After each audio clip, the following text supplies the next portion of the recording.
Hi, everyone. My name is Andy Wheelock. I am the OETC Edtechtalk live interviewer, and I'll be on site as well as around the convention center. So I hope you'll come and chat with me about your presentation or what you're up to. With me today is one of the keynote featured speakers, and he is Cable Green. And Cable, thank you so much for joining me. It's my pleasure. Thank you. My screen up here to share with everybody. There we go. Come on. There we go. And Cable is going to be doing a presentation on Thursday, so the last day of the conference, to start things up on February 16th. And his presentation is from 9 to 10:30. And just to give you just Cable's title is the Director of Open Education. So let's start really there, Cable. Can you tell me a little bit about what you do as Director of Open Education, and tell me about the open education movement? I'm really excited to hear about it. Yeah, happy to do so. So first, thanks. It's a real pleasure to be coming back to Columbus. I actually did my doctorate at Ohio State, so it's like coming home. Oh, perfect. So to answer your first question, Director of Open Education, my job is to help people share. That's essentially what I do. I spend about half my time working with educators, helping them find open educational resources and share theirs. And I spend the other half of my time working with governments and foundations, and they're helping people share stuff that they fund. But we can get to that later. Open educational resources is all the stuff we use in education. It's the content, the textbooks, the curriculum, videos, simulations, all the things that we use in a classroom or in a higher ed course or degree program. It's just that they're freely available and they're openly licensed. And the reason that's important is that if there's an open copyright license on a work, you can modify it. You can change it to meet your needs. You might want to translate it into a different language. You might want to change the order of the curriculum. You might want to throw out chapter 2 in the textbook because you don't like it and write a different chapter 2. And if something is all rights reserved copyright, you can't do that. If it's got a Creative Commons license on it, you can. I think that's really the power of our age is almost the the crowdsourcing potential. Is that where Creative Commons fits into all of this? Can you talk a little bit about Creative Commons for those who are not familiar with that? Sure. So Creative Commons is a global nonprofit organization. We're just over 15 years old, and Creative Commons started when the internet took off and people started to realize that it was really easy and really cheap to share digital things. Everything from music to movies to textbooks to videos, anything that was digital, because of the internet, because of cloud computing, because of falling costs of disk space, you can store, distribute, and copy digital things for almost zero cost. It's not quite zero, but it's so close to zero. So for example, if you take an average 300-page textbook, the cost per month to store that on Amazon's cloud is about 0.000084 cents. And so 15 years ago, those of us that were educators, and I was actually teaching at Ohio State at the time, we realized that it might cost a lot to build a curriculum or a course or a textbook, and it certainly does. And it costs a lot of time and money to update those resources as well. But once you've created and once you've updated a digital thing, you can make 1 million copies of it or 1 billion copies of it for near zero cost. And so this idea got started of open educational resources.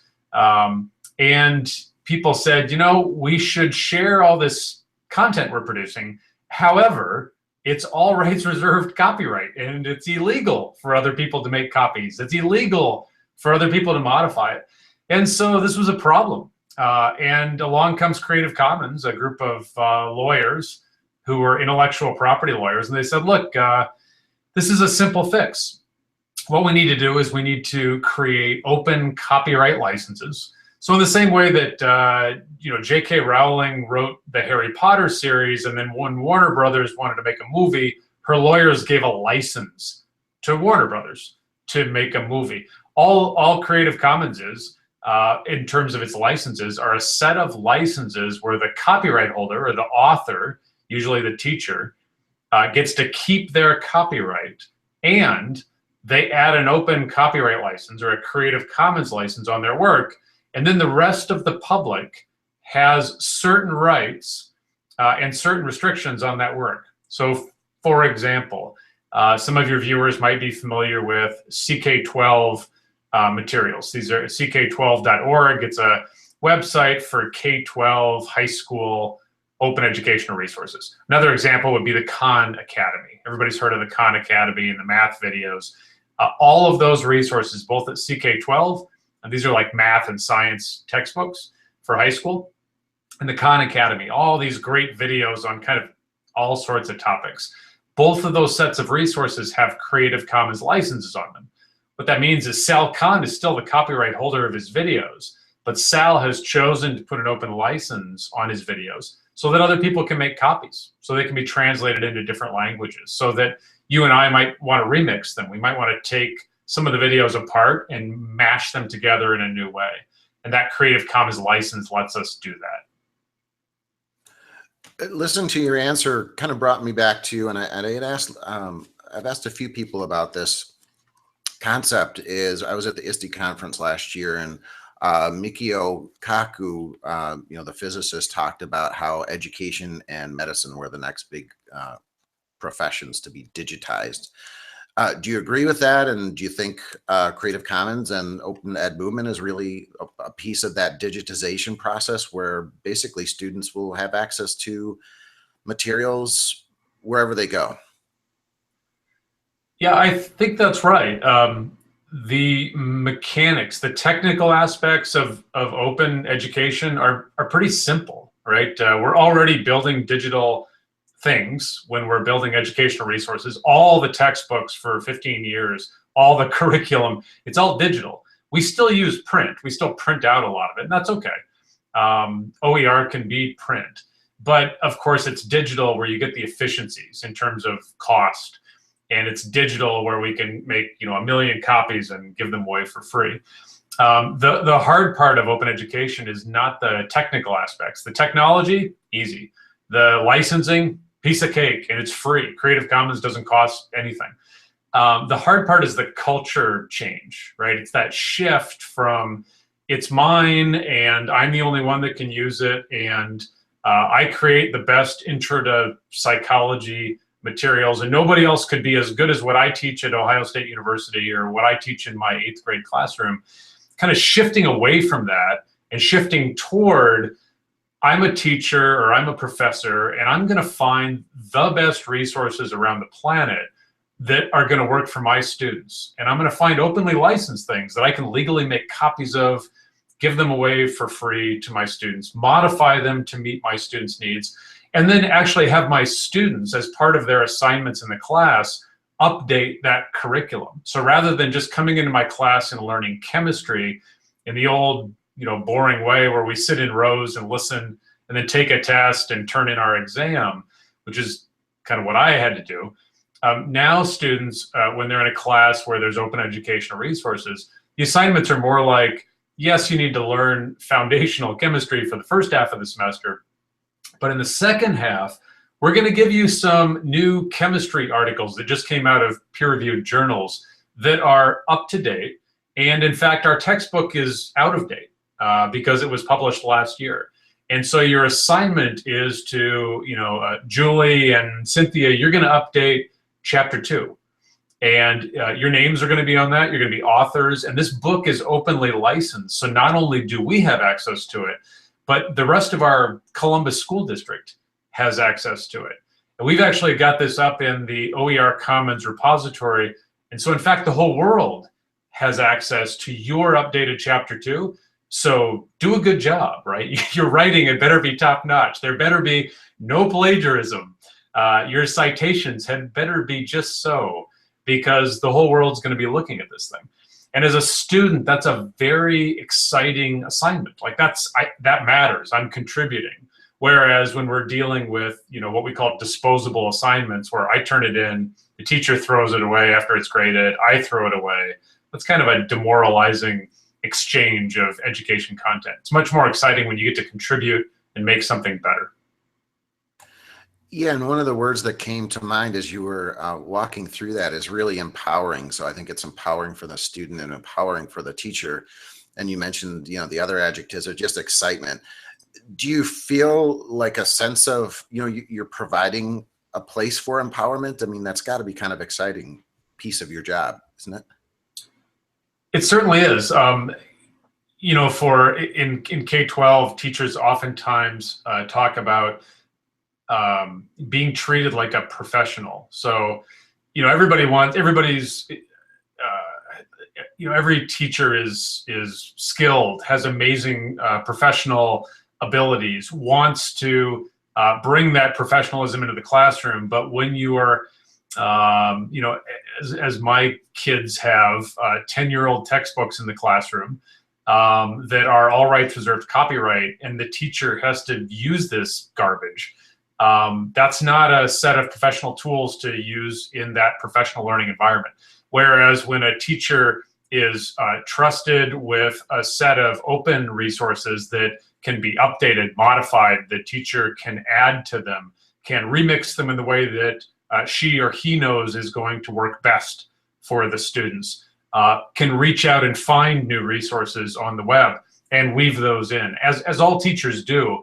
But to have the core of their curriculum be open so that not only is everything up to date and it's customized to meet the needs of the students, but the students actually get to keep a copy when they move to the next grade. And I know that sounds like obvious, but that doesn't happen today across all of the United States, and it's true of many countries as well, other countries. When a student moves from grade 5 to grade 6, you have to leave all of your grade 5 materials behind, right? You don't get to keep a copy. And the reason is that if it's a printed textbook, that was really expensive for the school district to buy, and they have to amortize the cost over a decade. So they keep it for 10 years, which means for 10 years, 5th grade has to use this book. So when I moved to 6th grade, resources are gone. Like, I'm sorry you just learned pre-algebra and you're going into algebra. All your pre-algebra stuff is history. You can't access it. And that's just silly. We live in an age of information abundance. We do not live in an age of information scarcity.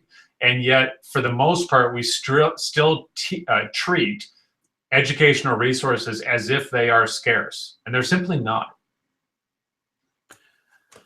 So tell me, how did you get involved in the open education movement? It sounds like you're pretty much you started at ground zero, yeah? Yeah, so I didn't know anything about it until it was about 2007, I think. I moved to Washington State, and I was the kind of director of online learning for the Washington community and technical colleges.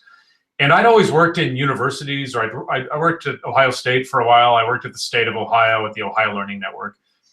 Worked at that level, worked with universities. I'd never worked with community colleges. And I got into talking with students and talking with the professors and found out that, no big surprise, a lot of these people going to community colleges didn't have a lot of money and had very little discretionary income. And because of that, when they made decisions about where to spend money, oftentimes they chose not to buy the textbooks for their classes. So we had in our state 500,000 students in the system going to community and technical colleges. And about 2/3 of them didn't have the resources they needed in their class to be successful. And I heard story after story of students saying, look, I'm a single mother. I've worked in a couple jobs. I have kids. Have to pay for daycare. Groceries are expensive. The alternator just went out on my car last week, and I had to make a choice whether I was going to buy this chemistry textbook, which costs $180, or get my car fixed. And if I get my car fixed, I get to keep my jobs and keep my kids in daycare. So I'm going to have to drop this chemistry class, and maybe I'll try to go back to it, in a year or so. and then I can get my degree, and then I can get the better job that I need to help my kids get through college. And I heard that story over and over in different variations, and realizing at the same time, I was watching things like MIT in 2001 went open. So if you go to MIT OpenCourseWare, you'll see all 2,100 or 2,600, I think it is, of MIT's courses are downloadable. They all have Creative Commons licenses on them. You can watch the lectures. Doesn't mean you get a free MIT degree, but you can download everything that they have, because MIT faculty said, hey, we're teachers. Teaching is about sharing knowledge, and we should use every tool that we can to share knowledge as completely as we can. And so I got mad, and a bunch of other people got mad, and we decided to build out the entire general education curriculum as open educational resources. But we didn't build things from scratch. We took from all over the world. We took MIT's physics courses, and big surprise, their physics courses are pretty good. They weren't great for community college students. They were at too high a level, so we redesigned them. But we built out the highest enrolled 81 courses for community colleges. And you'll find those at opencourselibrary.org is the website. There's the whole gen ed curriculum. And then I just kept learning about it, and eventually that led me to a job at Creative Commons, where I lead our education efforts. So let's, if I could have you put your crystal ball in action here, where do you see the open ed movement, say 5 to 10 years out? Yeah, we're seeing some very interesting trends right now. In K-12 in the United States, we're seeing the creation of whole curricula, especially around math and English language arts. Projects like Engage New York, where New York State took $40 million of Race to the Top money and built OER, especially in math and ELA, and made that available for free under Creative Commons licenses. Most of the school districts around the country are either experimenting with or have adopted big parts of that curriculum. Because it's free, because it's up to date, because it has open licenses on it, they can update it, modify it, change it to meet their local needs. We're seeing new projects like Open Up Resources, another big K-12 OER project where everything that they're building is under a Creative Commons attribution license. Also focusing on math and ELA out of the gates, and they'll move into science courses next.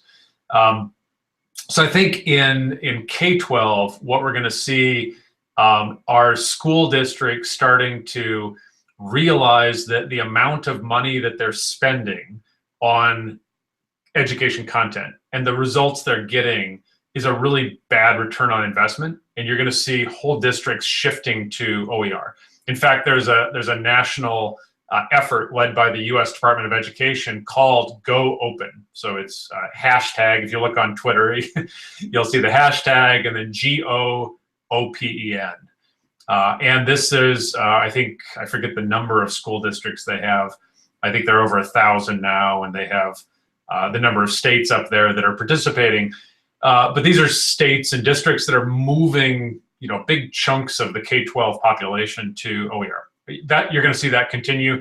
My hunch is in 5 to 10 years, we'll be north of 50% of the country will have shifted.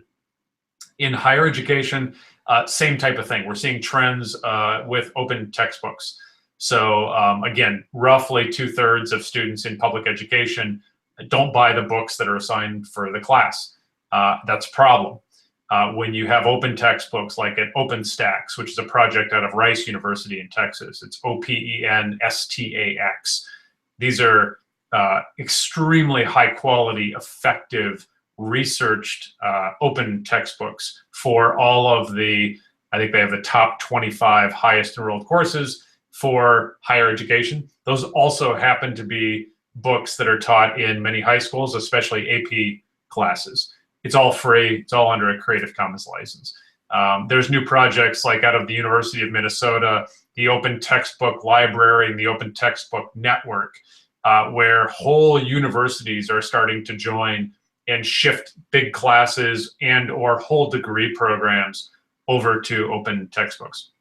We're seeing more open courseware projects all around the world. So my hunch is that the In the next 5 to 10 years, you'll probably see the top 100 highest enrolled courses in colleges shift to OER. Top 100 highest enrolled because that's where the students are. That's where the big efforts are. And so I think we'll slowly get into a world where students will go through K-12 and they will have updated resources that were customized for them by their teachers and school districts, where they get to keep a copy forever, build this library as they're learning, and then they'll shift into higher education, go to college, go to a university, and those same high quality resources will be there that they also get to keep and made freely available to them digitally and at a very low cost in print. So tell me, what are the projects you're kind of in development on, if you could give me a little sneak preview? Sure. So I'm probably doing 20 things right now. Just too many to list. I just got off the plane, so forgive me if my speech is slurred a little bit. I just got off the plane yesterday from Malta. I was working with the European Union and with the Ministry of Education in Malta as they're moving big chunks of Europe to OER as well. So I'm a little jet lagged. So working on projects like that, where we sit down with governments, or in the case of the European Union, consortia of governments, and helping them come up with best practices in terms of how do you shift universities and schools to OER, awareness raising, things like that. We also work with governments and foundations, as I mentioned before, on what we call open education licensing policies.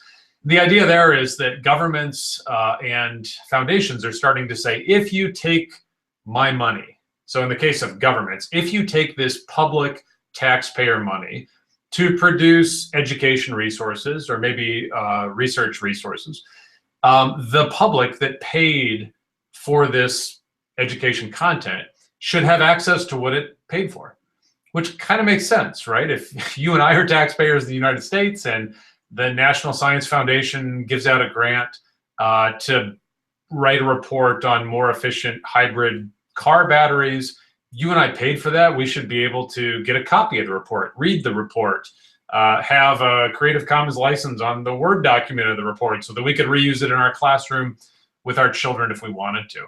Unfortunately, that's not the way government grants work today. The default is, as taxpayers, we all pay taxpayer dollars, in this case, to the government. Government gives grants. Whoever gets the grant has all rights reserved copyright on the thing that they build with the public money, and they don't have to share with anybody. And so one of the things that we do with governments is to say, hey, that's not okay. You should require of your grantees that they share what they build. So for example, the US State Department just published 2 days ago something called the Playbook for Open Licensing for Government. And so we wrote this thing with the State Department that says, if you have adopted one of these open licensing policies where you require that publicly funded educational resources are openly licensed, here's how you do it. So it's a playbook for how to execute on that. Another project we're working on is called the CC certificate. So a lot of people, educators, librarians, people in government want to become experts in open licensing, in open education resources, in open access publishing. And so we're creating a series of certificates to teach people. And we'll also be taking these certificates because, of course, everything we do is openly licensed, so anybody can use it for anything they want. We will also be repurposing these. For example, I'll be asking the Ohio State University School of Education, who are teaching the next generation of teachers in Ohio and beyond, if they will make a course out of this certificate, so that you can sort of think that 3 years from now, the teachers going through Ohio State School of Ed would be learning about open education, and they'd be learning about Creative Commons licensing so that they could use that in their classroom as well. So those are just a few things I'm working on. Well, it sounds like you're very busy, which is probably a good thing, right? It's better busy. If you're in education, it's better to be busy than bored, right? This is true. So a final question here. Can you give me just a quick little taste of what your presentation at OETC is going to be about? Yeah, so we'll have a conversation kind of like this. I've been asked by the conference organizers to kind of give the current state of open educational resources, talk about where we're going, and really focus in on K-12 educators and why using OER in the state of Ohio makes sense. And the good news is that there's a lot of activity already in Ohio, both in the community colleges at Ohio State, at some of the other universities, and some activity across the K-12 sector as well. For talks like this, what I find is that most people don't know what you and I've talked about. They don't understand digital plus open licensing plus the internet can actually, that combination allows us to produce high quality, up-to-date educational resources that everybody across the country and across the world can use at the marginal cost of zero. Like they just have never put those ideas together. And so usually we'll spend a little bit of time kind of bringing everybody up to speed so they understand that. And then we'll talk about the exciting things that we can do with that knowledge. So we'll both do a keynote, but we're also going to do some sessions, some hands-on sessions to teach people how to find OER, how to mark their content when they want to share with a CC license, and how to share those resources out further. So I'm looking forward to it. Great. Well, again, your presentation will be on Thursday, and it's going to be at 9 in the morning, 10 to 10:30, and you said you will have other sessions the same day? I've got other sessions on. Let me just look here. We've got a session on Wednesday at 10 a.m. We're going to have a panel on open educational resources and another one at 11:30. And for anybody that wants to join me, I think I'm heading over to Columbus State Community College that afternoon. They want to talk about OER as well. Well, great. You're doing really great stuff. And I'm really, like I said, to me, the big word that just kept popping into my head was empowering. You're empowering people, you're empowering teachers, you're empowering learners to have access to new ideas, thoughts. It's a really exciting time. And so you're doing really great stuff. So I'm really inspired. I'm looking forward to seeing your presentation. I look forward to seeing you in Columbus. Thanks very much. All right. Thank you, Cable. We'll see you in a few weeks. All right. Bye-bye. Bye-bye.